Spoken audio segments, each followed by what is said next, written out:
as well as the response. Lastly, we have the audience participation session, namely the question and answer session. To extract maximum benefit in the limited time of 60 minutes approximately that we have available, we would like the following rules to be observed.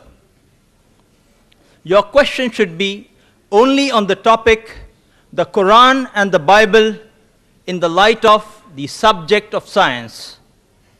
Questions out of the topic would not be entertained. Kindly state your question briefly and to the point.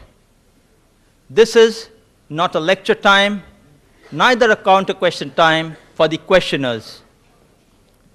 Dr. William Campbell and Dr. Zakir Naik should answer comprehensively, and each answer should not exceed 5 minutes.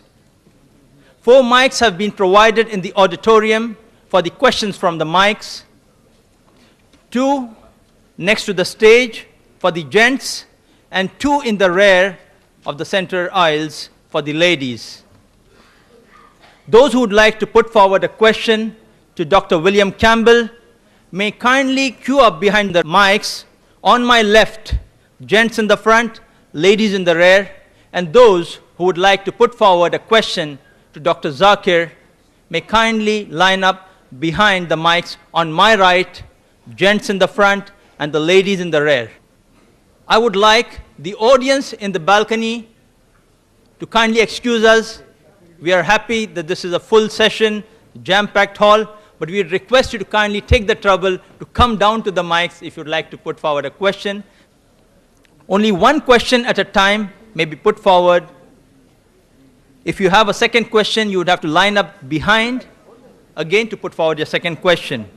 Written questions on index cards available from the volunteers in the aisles would be given secondary preference after the questions on the mics are handled by the speakers. Please write on the card to whom your question is addressed, Dr. William Campbell or Dr. Zakir Naik, so that they can be put in the appropriate boxes in front of you, transparent boxes with the names Dr. William Campbell and Dr. Zakir Naik put on them, so that the questions could be shaken up by the coordinators and the speakers themselves could select the questions at random. These would be screened by the panel of the speakers to see that they are relevant and on the topic, and okayed by the coordinators to be put forward on the coordinator's mic, which the speakers would have to answer. Kindly state your name and profession before putting forward your question. We will allow one question at a time in a clockwise rotation, alternately addressed to each speaker. Like Dr. Campbell, one question, Dr. Zakir Naik, the second question, then Dr. Campbell, the third question, and Dr. Zakir Naik, the second question. I'm sorry, it would be a zigzag fashion rather than a clockwise fashion, the way the mics have been arranged by the organizers. So first question next to the stage, second question next to the stage, third question on my left in the rear, fourth question in the rear on my right, and so on. We would allow approximately 40 minutes for these questions, then we switch over to the questions on the slips. May we have the first question from the mic on my left for Dr. William Campbell. I would like to ask Dr. Campbell if in Genesis it says, when it talks about the flood, Noah flood, it talks about that the water covered the surface of the earth, all the creations and all the mountains and everything. And it says that it covers the highest mountain on earth. And that was 15 cubits, which is in Arabic 15 foot, qadam. So we know scientifically that the highest mountain on earth is not 15 foot. It is a lot higher than that. So how come in Genesis it says that the water covered everything, every single mountain on earth, and the highest was 15 feet?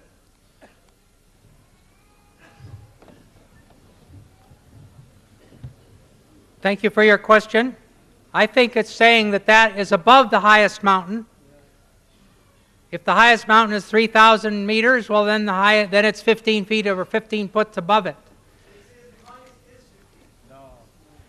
However, Brother, we'll not allow any questions in between. No counter questions, please. Let the questioner put his question, full stop. Then the speaker gives his answer in whatever manner he chooses. Thank you. and I looked into this in the Quran. I think it actually would be understood to be the same way, because it says in Surah 11, verse 40, the fountains of the earth gushed forth, and the waves like mountains. And then it says that in the places where it gives a list of prophets, there's no prophet before Noah.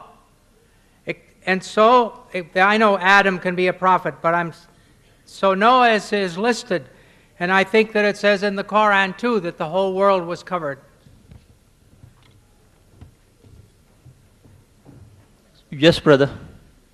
The question for Dr. Zakir Naik. Could a volunteer kindly put the mic down? Dr. Zakir, you said that there isn't any mistake in Quran. Excuse me. The second question would come from the mic on my right for Dr. Zakir. Okay, you said that Allah reflects light, and He's made a nur. I didn't really understand that. The brother posed the question. He didn't understand my explanation to the counter-argument of Dr. William Campbell regarding Nur and Allah. The Quran says in Surah Nur, chapter 24, verse number 35, that Allah is Nur samawati wal ard, is the light of the heavens and the earth. He is the light. The meaning of light in the Quran, it is reflected light or borrowed light. So he is asking, does it mean that even Allah has got borrowed light? So the answer is giving further. If you read in the verse, it says that it's like a parable of a niche. In the niche, there is a lamp. Lamp has a light of its own. That means Allah has light of its own, as well as that light of its own is also being reflected. The light of Allah subhanahu wa ta'ala is again being reflected by Allah subhanahu wa ta'ala himself. Like a halogen lamp that you see here, it has a tube in between. The lamp, you can refer to that as a siraj or a wahaj or a diya. And the reflector as munir or nur, borrowed light or reflection of light. And furthermore, but natural, this light actually doesn't refer to the physical light you're talking about. It is the spiritual light of Allah subhanahu wa ta'ala. But as our answer I've given to Dr. William Campbell, and since I've got 5 minutes, I would like to utilize it. Dr. William Campbell gave a